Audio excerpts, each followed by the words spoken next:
Home visitation na po ni guys. Dito mi sa Lopok. Pang-kuanan mi. Pang third clients. Layo.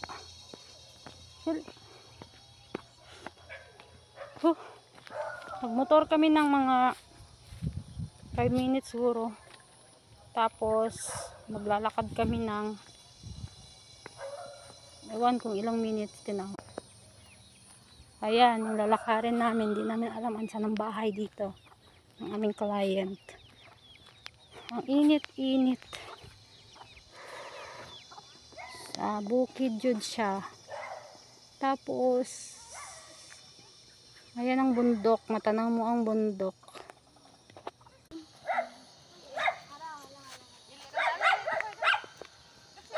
Kalabaw. Oh, yung kalabaw. Oh. Sorry. Layo kayo. No choice. Uminit, maaraw man o umulan. Kailangan. Man namin nag-interview. Baka pa. Ay, naka. Nagbilang tayo ng mga mangga. Hello, cute silang mangga. Pwede mga hilaw na. Nami itong medyo nibal lang.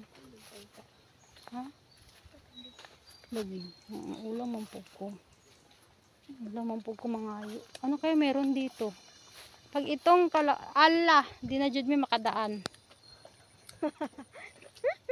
Tumayo na ang kalabaw. Hala. Paano to guys? Hindi na dyan may makadaan. Kaya nitindog na ang kalabaw, tanawa. Takbo. Pwede ta dito. Tamsa. Takbo sa. Hala, hala, hala. Ay, Diyos ko. Takbo mi.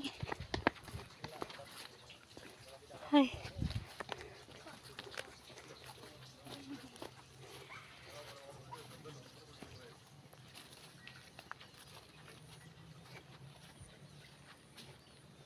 Tapos daghan pang doggy.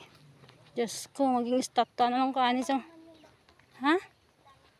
Taga saan? Si Butad? Yara siya? Paano mo kilala? Friend ni mo?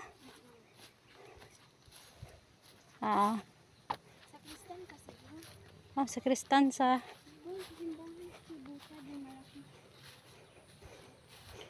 Kapoy nako.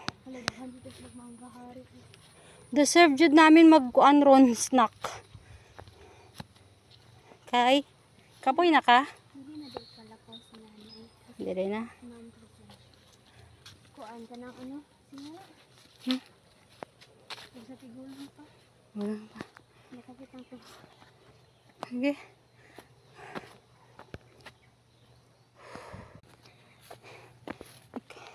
Pagod na ako. Goodbye na. A few inches later. Oo. Mga gutom ang mga nag-home visit. Snack ta. Pan. Halo-halo.